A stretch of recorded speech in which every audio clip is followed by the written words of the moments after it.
Hello friends, मैं जयवीर सिंह आपका फिर से अपने सर्वोत्तम परिवार में आपका स्वागत करता हूं। और देर ना करते हुए आइए चलते हैं अपने एक नए टॉपिक के ऊपर, जो कि यूपीएससी के हिसाब से बहुत ज़्यादा इम्पोर्टेंट है। ठीक है, और प्लीज़ आप लोग बेल आइकन को प्रेस करिए, जिससे कि लगभग जो भी हमारी वीडियोस बनती हैं वो आप तक पहुंचे। और पूरा वीडियो प्लीज देखा करिए, तभी कॉन्सेप्ट्स क्लियर होंगे। ठीक है, ज्योग्राफी में आपको लाना पड़ता है कहाँ तक, उस सिचुएशन तक जहां पर वो सिचुएशन घट रही होती है। ठीक है, तो इसलिए पूरा वीडियो देखिए, आपको तभी पूरी तरह से लाभ मिलेगा। तो आइए शुरू करते हैं ना। चलो,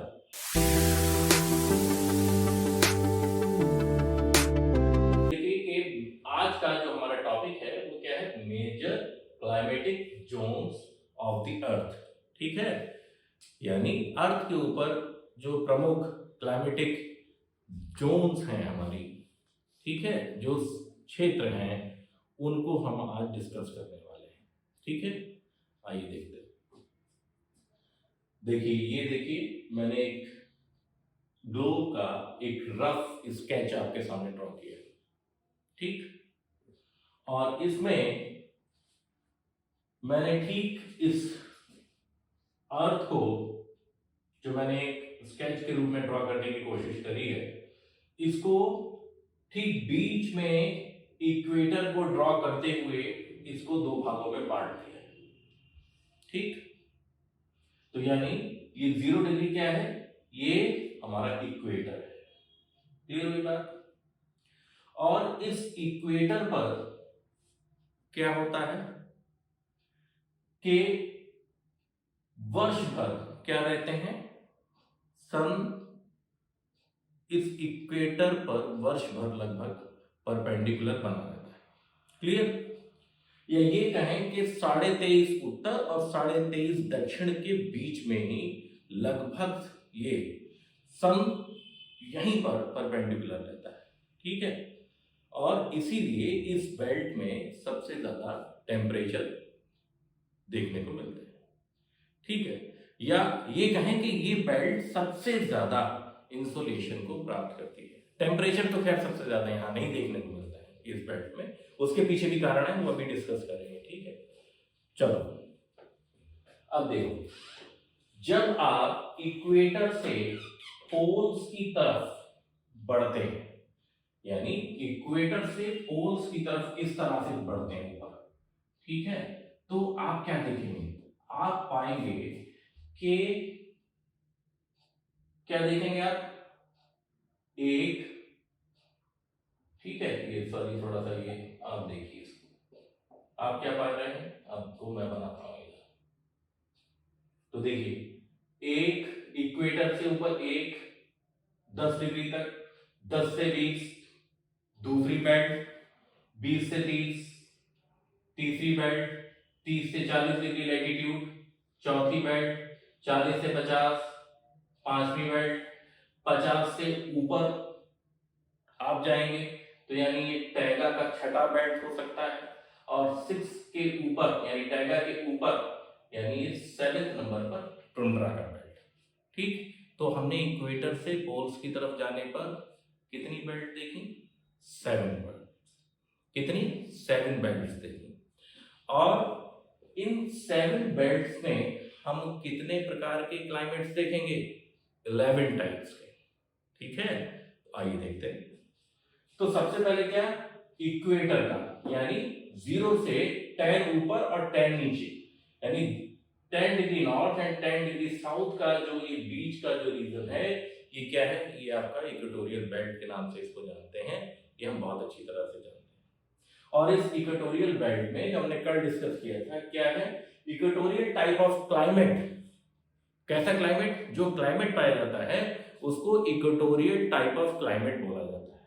ठीक, और इक्वेटोरियल टाइप ऑफ क्लाइमेट की क्या खासियत है, इक्वेटोरियल टाइप ऑफ क्लाइमेट की खासियत ये है कि इस क्लाइमेट में क्या देखा गया कि यहां पर टेम्परेचर वर्ष भर कैसे देखे जाते हैं, 30 और 34 के बीच में या इससे ऊपर टेम्परेचर कभी देखे नहीं जाते।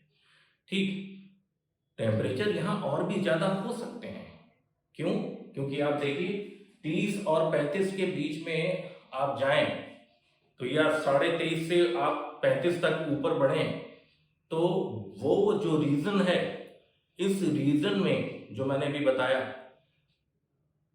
सन के सामने नहीं होते हुए भी सबसे ज्यादा टेम्परेचर है। आप देखिए जितने भी हॉट डेजर्ट्स हैं वो उसी रीजन में है। हॉट डेजर्ट उस रीजन में क्यों है? क्यों? उसके पीछे कारण है, वो भी हम डिस्कस करते हैं। तो इक्वेटोरियल बेल्ट में सबसे पहली चीज तो ये है कि हम देखते हैं कि इस बेल्ट में क्या देखा जाए कि इस बेल्ट में इंसुलेशन कितना है, कैसा है, ये देखते हैं। तो इंसुलेशन देखिए, तो सबसे पहले इंसुलेशन पे बात कर लेते हैं। तो देखिए इंसुलेशन ये यहां पर ये अधिक प्राप्त करती है, अधिक प्राप्त कर रही है। ठीक, फिर देखिए कैसे, भाई 23.5 से 23.5 के बीच में ही सन रहता है, तो इस बेल्ट पर जाहिर सी बात है टेम्परेचर यानी इंसुलेशन अधिक प्राप्त होगी। और इंसुलेशन जब अधिक प्राप्त होंगे तो टेम्परेचर कैसे होंगे? अधिक। टेम्परेचर कितने? देखिए 30 से 34 डिग्री सेंटीग्रेड के आसपास इस बेल्ट में टेम्परेचर बने रहते हैं। क्लियर हुई बात?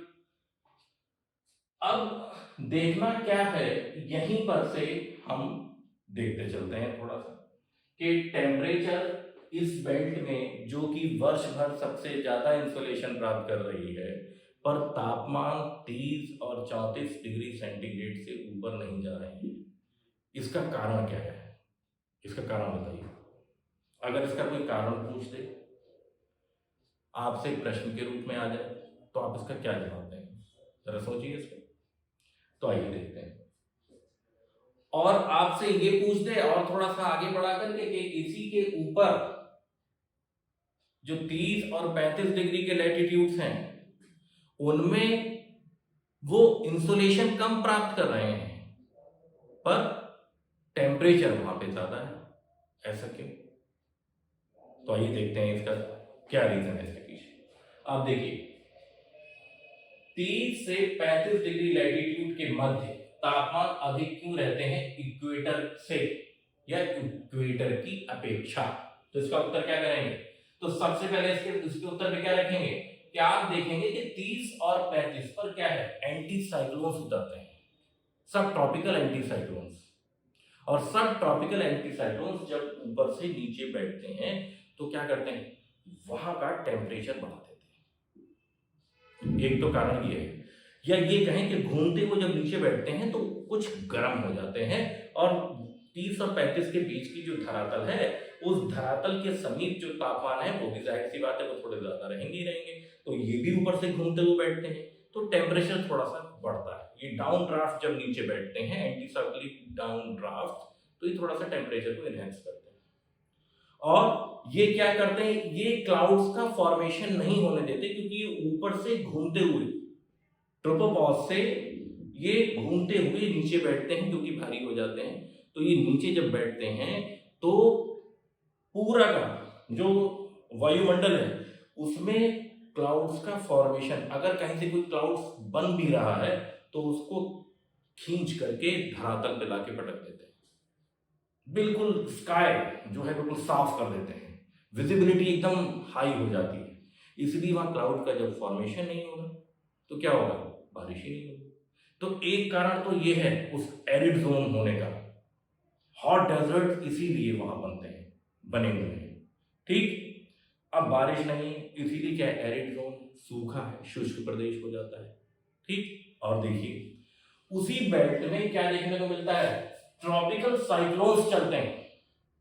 और ये ट्रॉपिकल साइक्लोन्स कैसे चलते हैं, ईस्ट टू वेस्ट चलते हैं।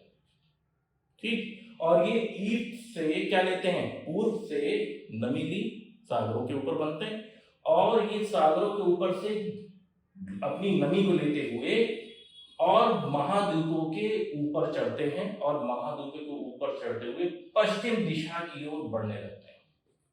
और पश्चिम दिशा की ओर जब ये बढ़ते हैं तो इनकी नमी क्या होती है भाई, इनका फ्यूल क्या है, नमी, जो वाटर वेपर ये लेके आए अपने साथ, वो धीरे धीरे क्या होती है, वो रिलीज हो जाती है और ये डिजॉल्व हो जाते हैं, खत्म हो जाते हैं। इसीलिए एक तो करेला ऊपर से नीम चढ़ा, इन्हीं बेल्ट्स पर एंटी साइक्लोन्स क्लाउड्स का फॉर्मेशन नहीं होने देते, तो सूखा। दूसरा, ये tropical cyclones east to west चलते हैं, तो ईस्ट से ये प्रवेश करते हैं कॉन्टिनेंट्स पर, तो कॉन्टिनेंट्स के ईस्टर्न पार्ट्स पर ये बारिश करते हैं, और जैसे जैसे पश्चिम की तरफ ये आगे बढ़ते हैं वैसे वैसे इन ये जो नमी लेकर के चुरा के चले थे या जो बारिश करते हुए चलते हैं, ये भाई इनकी ये क्षमता भी ये खोते चलते हैं और पश्चिम तक पहुंचते पहुंचते ये डिजॉल्व हो जाते हैं, खत्म हो जाते हैं। तो ना तो बारिश उधर से हो रही है और ना बारिश इधर से हो रही है। इसीलिए महाद्वीपों के पश्चिमी जो छोर हैं आपको देखने को मिलेंगे, इन छोरों पर क्या मिलेंगे आपको, संसार के बड़े हॉट डेजर्ट्स मिलेंगे। आप देख लीजिए, एटलस खोलिए अपना, ये सब चीजें आप आंसर राइटिंग में लिखिएगा, ठीक है। ये आपको ये जो कहानी की तरह सुनिए ये सारी चीजें, और ये सारी चीजें आपको बहुत हेल्प करेंगी एग्जामिनेशन हॉल में, ठीक है। तो ये चीज, तो आज आपके सामने ये गुत्थी खुल गई कि इक्वेटोरियल बेल्ट पर वर्ष के सबसे ज्यादा इंसोलेशन प्राप्त होते हैं, पर यहां पर तापमान देखिए 30 और 34 ही है, पर इसके ऊपर के जो अक्षांश हैं वो वर्ष में उतने इंसोलेशन प्राप्त नहीं कर रहे हैं, पर उसके बाद भी वहां तापमान ज्यादा है, शुष्कता ज्यादा है। तो आज ये काम आपने देख लिया, ये आपके सामने एक गुत्थी खुल गई कि शुष्कता इस वजह से है, और जब शुष्कता होगी तो क्या होगा भाई, रेत क्या है, जल्दी ठंडी और जल्दी गर्म, किसी भी प्रकार का कोई आवरण है नहीं उनके ऊपर, ठीक, खुला आकाश रहता है, तो कोई बादल तो हो ही नहीं पाता, बादल बनता ही नहीं। तो क्या होता है कि सन का जो भी इंसुलेशन मिल रहा है वो रिफ्लेक्ट होता ही नहीं, एब्जॉर्ब होता ही नहीं, जो आया वो सीधा आया। तो क्या हुआ, तापमान इसीलिए आप देखिए 45, 48, 50 ये टेम्परेचर है वहां पर उन लैटिट्यूड्स पर यहां पर इंसुलेशन होने के बाद भी उतने टेम्परेचर नहीं है। तो आपसे अब ये दूसरा क्वेश्चन बन गया कि भाई बता दीजिए कि यहां पर टेम्परेचर क्यों नहीं है, इक्वेटर पर उतने टेम्परेचर क्यों नहीं है, बल्कि इंसुलेशन वर्ष पर ज्यादा प्राप्त करता है। तो इसका उत्तर क्या बताएंगे, तो इसके उत्तर में देखिए आप क्या देखेंगे, इक्वेटर पर टेम्परेचर 30 से 34 डिग्री सेंटीग्रेड से अधिक क्यों नहीं हो पाते, कारण बताइए। अब कोई भी 4 ऑप्शन नीचे रख दिए, अगर आपने ये डिस्कस नहीं किया है, आपने अपने ग्रुप में बैठ के इस तरह से स्टडी नहीं करी है, ठीक, आप अकेले पढ़ते हैं, तो आप इन सब चीजों की ये अप्लाइड क्वेश्चंस हैं, आप नहीं कर पाएंगे। आप हो सकता है कि आप कर भी जाएं, पर ज्यादातर गलत होने के चांसेस, नेगेटिव मार्किंग आपके ऊपर तलवार की तरह लटकी हुई है। तो ऐसी सिचुएशन में पैनिक और हो जाता है कैंडिडेट, तो सही भी गलत करके आता है। इसीलिए आप इसको डिस्कशन करिए या वीडियोस को सुनिए, इनको धीरे धीरे सुनिए, पॉज करके सुनिए। तो अब देखिए क्यों नहीं हो पाता। तो क्वेश्चन नंबर 2, तो इसका उत्तर कैसे देंगे, पूरी कहानी सुनिए, 120 वर्डों में 250 वर्डों में लिखने की कोशिश करा करें ऐसी चीजों को, है यही तो होता है प्री कम मेंस का, कि आपको ये फेनोमेना पता हो कहानी के रूप में और आप इनको पेपर पे लिखने के लिए तैयार हो। तो आप देखें, क्योंकि तो मेंस भी तैयार और प्री कहाँ से पूछेगा, जब पूरा फेनोमेना तैयार है तो इसी में से ही तो उठाएगा कुछ ना कुछ बिंदु, या इसी में से ही सिचुएशन बनाएगा, तो आप सिचुएशन आप फटाक से तुरंत पकड़ेंगे। तो आप देखिए कि इक्वेटर पर क्यों नहीं हो पाते, तो भाई इसका उत्तर क्या है, तो आप देखेंगे थोड़ा सा पीछे से देखते हैं इस चीज। देखो, इक्वेटर पर इंसोलेशन अधिक होने की वजह से आप क्या देख रहे हैं, आप ये देखते हैं कि यहां पर क्लाउड्स का फॉर्मेशन अधिक होता है। क्यों क्लाउड्स का फॉर्मेशन होता है अधिक, भाई देखिए यहां पर टेम्परेचर 30 और 34 डिग्री रहते हैं। ये टेम्परेचर सबसे ज्यादा सुइटेबल है किसके लिए? नेचुरल वेजिटेशन के लिए। क्लियर? पहली चीज, नेचुरल वेजिटेशन के लिए ये टेम्परेचर सबसे ज्यादा सुइटेबल है। ठीक, दूसरी चीज देखिए। अच्छा, जब क्लाउड्स का फॉर्मेशन अधिक होता है तो बारिश भी होती है, तो नमी क्या है? नमी भी यहां मिट्टी में भी क्या है? नमी है। क्लियर हुई बात? दूसरी चीज, सफिशिएंट वाटर बॉडीज है, क्योंकि बारिश होती है तो सफिशिएंट वाटर बॉडीज है। तो नेचुरल वेजिटेशन और सॉइल से आप देखें, जब नेचुरल वेजिटेशन के ऊपर क्या होता है, जब सनलाइट आएगी, सन पड़ेगी, तो अब क्या देखेंगे, तो सॉइल से, वाटर बॉडी से इवेपोरेशन प्रोसेस बहुत अधिक होगा। और प्लांट्स क्या करेंगे? इवेपोट्रांसपिरेशन, वाष्पोत्सर्जन की क्रिया को बढ़ा देंगे। तो वायुमंडल में जो कहना चाहिए, ये जो इवेपोरेटेड मटेरियल है ये ज्यादा हो जाता है, ये ज्यादा पहुंचता है। तो अब ये सारी चीजें ज्यादा पहुंची। अब जब ये यहां से, ये इवेपोरेटेड मटेरियल यहां से कन्वेक्शन करंट के माध्यम से ऊपर उठता है, तो जैसे जैसे ये ऊपर उठता जाता है, इस इवेपोरेटेड मटेरियल का टेम्परेचर रिलीज होता जाता है, RH इसकी बढ़ती चली जाती है। और RH जब बढ़ती चली जाती है तो क्या होता है, ये सैचुरेशन लेवल को प्राप्त करता चला जाता है, ये मटेरियल, क्लाउड्स का फॉर्मेशन होने लगता है और प्रेसिपिटेशन यानी वर्षण प्रारंभ कर देता है। क्लियर हुई बात? और याद रखना कि यही जो मटेरियल उठ के आया है कन्वेक्शन करंट्स के माध्यम से, तो ये एटमॉस्फेरिक ह्यूमिडिटी को बढ़ा देता है। ठीक, क्लाउड्स का फॉर्मेशन कर दिया, RH बढ़ गई क्योंकि टेम्परेचर कम हो गया इसके। ठीक, अब जब बारिश हो गई, बारिश होने से पहले जो ये जो क्लाउड्स का फॉर्मेशन हुआ, कहां? ठीक इसके इक्वेटर के ऊपर। तो क्या होगा कि ठीक इस इक्वेटर के ऊपर एक किसका?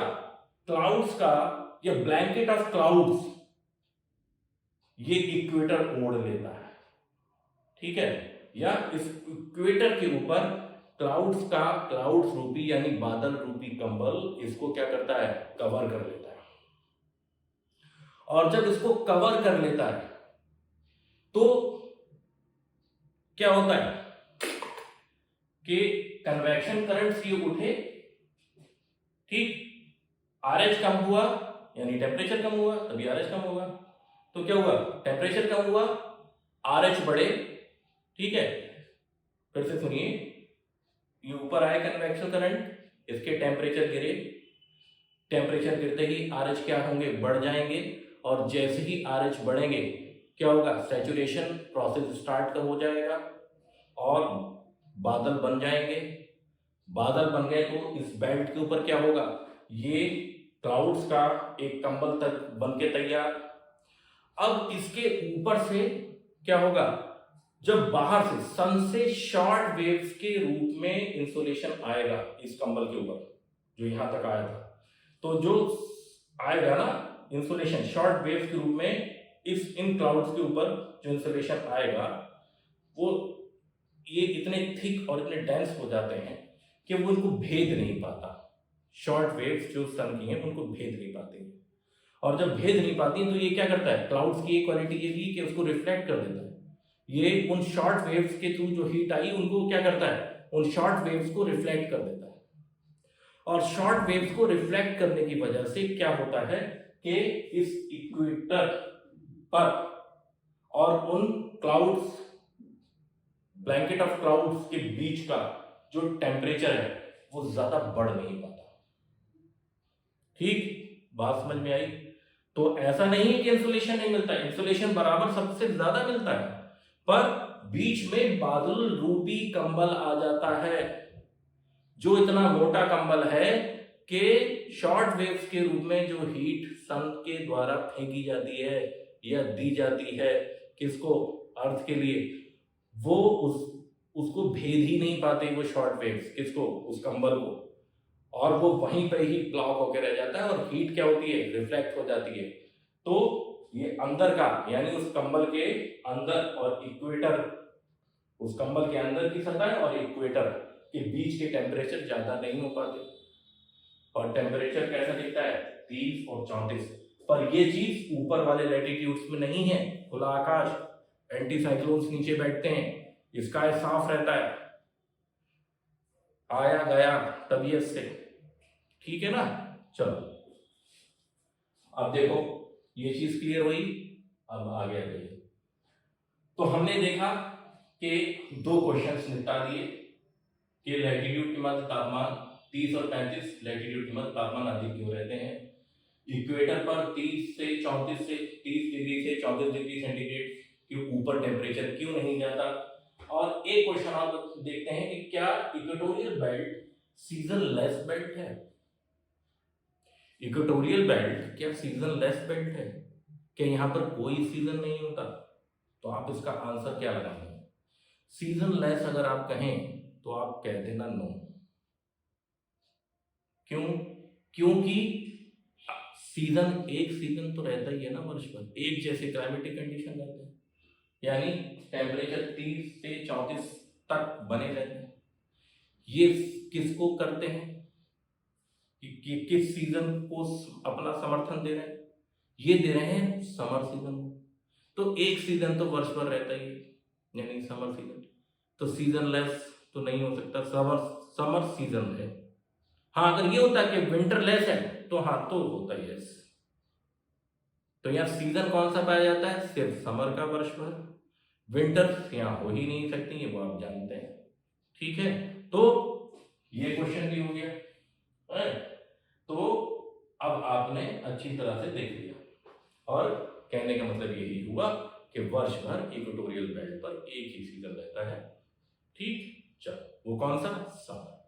तो ये चीज हमने आज इक्वेटोरियल बेल्ट की समझी, कुछ क्वेश्चंस हमने अप्लाइड क्वेश्चंस डिस्कस किया आपके साथ।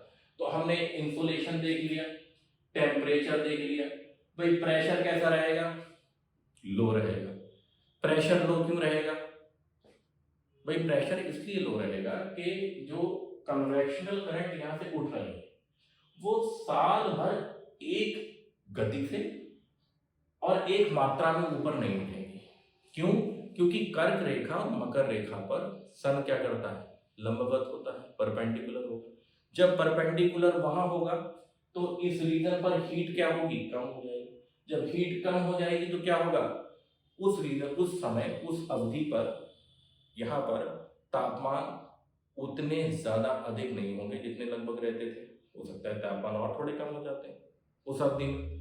तो जब कम हो जाएंगे तो कन्वेक्शनल करंट तो खैर वर्ष पर उठेंगे, पर उनके ऊपर उठने की गति और उनकी मात्रा में हमें कटौती देखने को मिलेगी। क्लियर हुई बात, इसीलिए प्रेशर कम रहता है। तो ये चीज आप जरा ध्यान रखना, और उसके पीछे का मैंने ये कारण भी आपको बताया। अब देखते हैं विंड्स, यहाँ पर विंड्स कौन सी चलेंगी, कैसी चलती होंगी, तो विंड्स देखिए, तो विंड्स में हम देखिए सबसे पहली विंड कैसी देखने को मिलेगी, हीट की वजह से जो कन्वेक्शनल करंट ऊपर उठ रहा है, नंबर 1, तो विंड नंबर 1 कन्वेक्शनल करंट के रूप में। अप ड्राफ्ट, ठीक, हॉट अप ड्राफ्ट आपको देखने को मिलेगा पहला। दूसरी तरह की विंड देखिए कौन सी मिलेगी, ट्रेड, भाई ट्रेड विंड तो है ही, ट्रेड का तो रीजन है ही, आप देख लीजिए 23.5 to 23.5 इक्वेटर की तरफ ट्रेड आती है नहीं आती है, तो ट्रेड विंड देखने को मिलेगी, तो ट्रेड, तो क्या ट्रेड विंड देखने को मिलेगी। अच्छा और थोड़ा सा ध्यान रखिए, यही विंड्स पूछ ले तो 2 तरह की विंड्स और बता देता हूं आपको, मॉनसून विंड्स जिनको आप कहते हैं, ठीक है, ये आपको मानसून में और अच्छे से डिस्कस करेंगे हम लोग, पर ये मानसून के समय पर, यानी जब ट्रॉपिक ऑफ कैंसर पर सन परपेंडिकुलर है 21 जून, उस सिचुएशन पर क्या होता है, ITCZ inter tropical convergence zone जो है वो 23.5 के पीछे हो जाता है। तो सदर्न हेमिस्फीयर की ट्रेड विंड्स इक्वेटर तक आती हैं, कोरियालिस फोर्स की वजह से किधर अपने राइट हैंड साइड पर मुड़ती हैं और कहां पहुंचती हैं, 23.5 नॉर्थ। ठीक है, क्यों? क्योंकि ITCZ उसके पीछे फॉर्म होता है, तो वहां तक पहुंचने के लिए उसको इक्वेटर को क्रॉस करना पड़ता है। तो आप देखिए, तो tropic of cancer monsoon season में ये सदर्न ट्रेड्स खिंच करके जाती हैं कहां, नॉर्दर्न हेमिस्फीयर में, नॉर्दर्न हेमिस्फीयर की 23.5 के पीछे तक। और ट्रॉपिक ऑफ कैप्रिकॉर्न पर जब परपेंडिकुलर है सन, तो आप देखेंगे ना किसकी, नॉर्दर्न ट्रेड्स सदर्न 23.5 के पीछे तक खिंच के आती हैं। तो सदर्न ट्रेड और नॉर्दर्न ट्रेड खिंच करके आ जाती हैं कब, ट्रॉपिक ऑफ कैंसर और ट्रॉपिक ऑफ कैप्रिकॉर्न पर जब सन 22 दिसंबर और 21 जून को क्या होता है, परपेंडिकुलर होता है, क्योंकि ITCZ ट्रॉपिक ऑफ कैंसर और ट्रॉपिक ऑफ कैप्रिकॉर्न में दोनों ही सिचुएशन में पीछे क्रिएट हो जाता है। ठीक है, और जहां पर परपेंडिकुलर होगा उसके अपोजिट डायरेक्शन के हेमिस्फीयर से ट्रेड इक्वेटर को क्रॉस करके ITCZ तक पहुंचती है, ये ध्यान रखिएगा। ठीक है, ये मैंने आपको बताया, ये चीज बहुत ध्यान रखना है इस चीज का। अच्छा, अब बात करते हैं इक्वेटोरियल टाइप ऑफ क्लाइमेट की, बात कर लेते हैं थोड़ी सी, यहाँ क्लाइमेट कैसा होगा। तो क्लाइमेटिक कंडीशंस कैसी होंगी, तो क्लाइमेटिक कंडीशंस में आप देखें कि मैंने लगभग सारी क्लाइमेटिक कंडीशंस के जितने एलिमेंट्स हैं आपके सामने डिस्कस कर ही दिए हैं। तो इक्वेटोरियल टाइप ऑफ क्लाइमेट की क्लाइमेटिक कंडीशंस जो अगर आपसे कोई पूछता है तो आप क्या करेंगे, इस हेडिंग के पीछे जो हम डिस्कस करके आए हैं, तो ये सारा का सारा इक्वेटोरियल टाइप ऑफ क्लाइमेट ही है। इक्वेटोरियल टाइप ऑफ क्लाइमेट की अगर विशेषता अगर आपसे कोई पूछ दे या इक्वेटोरियल टाइप ऑफ क्लाइमेट क्या है लिखने के लिए आ जाए, तो आप क्लाइमेटिक एलिमेंट्स को एक एक करके उठाते जाइएगा, जिसमें सबसे पहले इंसुलेशन होता है, फिर टेम्परेचर होता है, फिर प्रेशर होता है, फिर विंड आता है, फिर रिलेटिव ह्यूमिडिटी आती है, फिर प्रेसिपिटेशन आता है। तो प्रेसिपिटेशन कितना, 200 सेंटीमीटर पर ईयर हमेशा। ठीक है, हर साल 200 सेंटीमीटर तक बारिश यहाँ देखी जाती है due to convectional current and relative humidity के बढ़ने के कारण। ठीक है, तो ये चीज आपको इसके आधार पर यहाँ की क्लाइमेटिक कंडीशंस को आपको डिफाइन कर देना है। क्लियर हुई बात? और ये कुछ क्वेश्चंस थे जो अप्लाइड क्वेश्चंस थे, तो ये आप अपने दिमाग में रखिएगा। तो खास तौर से ये अप्लाइड क्वेश्चंस हैं, इनको ध्यान रखेंगे। ठीक है, ये जो ब्लैंकेट ऑफ क्लाउड है, तो ब्लैंकेट ऑफ क्लाउड्स क्यों बनता है और इसका लाभ क्या है इक्वेटोरियल बेल्ट के लिए, तो ये अब आप लाभ भी लिख सकते हैं, भाई वो मैंने आपको बता ही दिया। इक्वेटोरियल टाइप ऑफ क्लाइमेट का पूरा क्लाइमेटिक कंडीशंस क्या है, तो क्लाइमेट के एलिमेंट्स उठाइए एक एक करके और वो सब एक एक करके सब लिखे हुए हैं, आप उसके आधार पर उसको डिफाइन करते जाइए। इसी तरह से आप सभी बेल्ट्स को इन्हीं बिंदुओं के आधार पर एक्सप्लेन करेंगे। सबसे पहला कौन सा, इंसुलेशन, फिर टेम्परेचर, फिर प्रेशर बेल्ट, फिर विंड्स, फिर क्या होगा RH, फिर क्या आप देखेंगे क्लाउड्स का फॉर्मेशन, या फिर उसके बाद प्रेसिपिटेशन।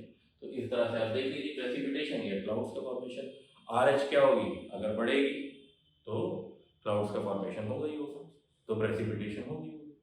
ठीक है, आप इस चीज को बहुत अच्छे से गांठ बांध के रखिएगा। ये आज हमने 4-5 तरह के अप्लाइड क्वेश्चंस किए इस बेल्ट से, और इसी तरह से ऊपर बढ़ते हुए जितनी भी 11 हम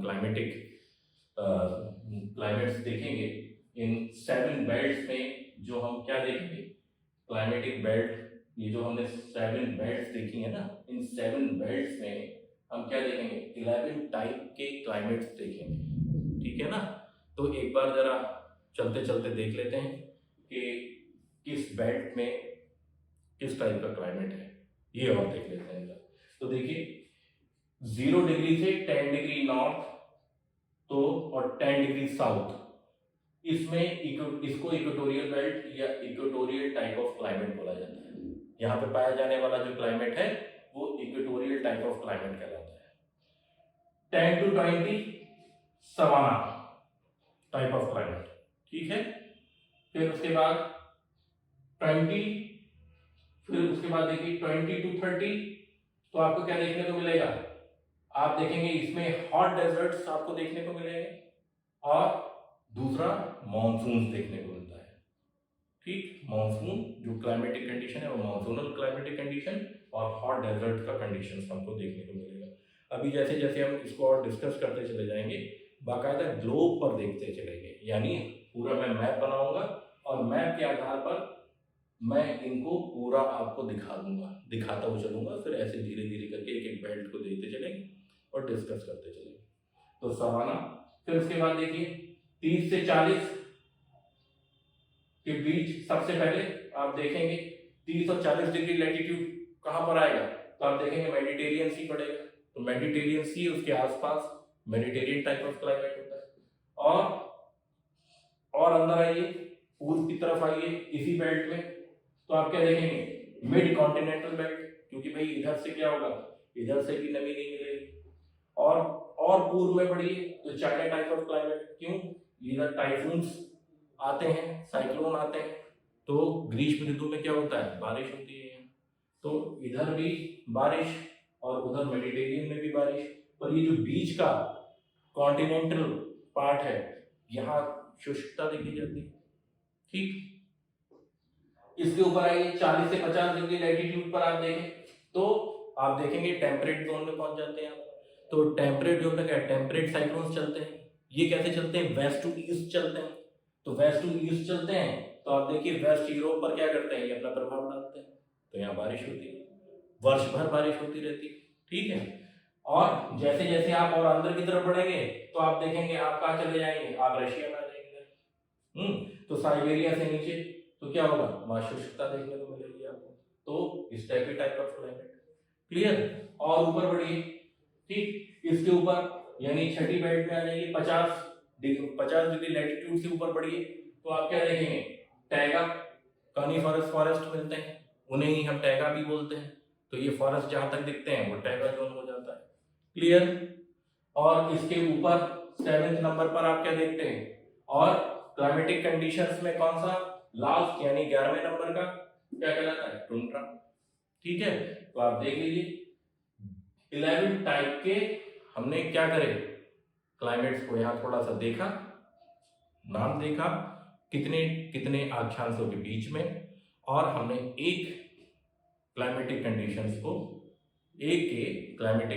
को डिस्कस किया जो कि इक्वेटोरियल टाइप ऑफ क्लाइमेट था, ठीक है। तो मैं आशा करता हूं कि ये वीडियो आपको बहुत हेल्प करेगा, काफी हेल्प करेगा, ठीक है। और ये वीडियो पूरी तरह से ऑप्शनल पे काम करेगा, प्रीलिम्स पर काम करेगा, यूपीएससी के प्रीलिम्स पर, सभी स्टेट्स के पीसीएस पर, नेट के कैंडिडेट्स भी इसको देखें, ठीक है, जो नेट ज्योग्राफी से दे रहे हैं, पीजीटी ज्योग्राफी वाले देखें, टीजीटी एसएसटी वाले देखें इस चीज को। और यूपीएससी के माध्यम से जितने भी जगहों पर करंट, जिसको आप बोलते हैं कि जनरल नॉलेज बोल रहे हैं, जीके जहां पूछा जाए तो वहां पर ये पूरा काम करेगा, ठीक है ना। और आप देखेंगे कि आपके आंसर राइटिंग में भी आपको थोड़ी सी हेल्प मिलेगी। और क्योंकि ये मैंने आपको जिस तरह से एक्सप्लेन किया है, ये अगर आपने दिमाग में रखिएगा, कुछ अप्लाइड क्वेश्चंस हैं, वो अप्लाइड क्वेश्चंस लैंग्वेज के रूप में भी आपके सामने लिखने को आ सकते हैं, और पीटी में फेनोमेना बेस्ड भी ये बन के आ सकते हैं, 4 ऑप्शन लगा।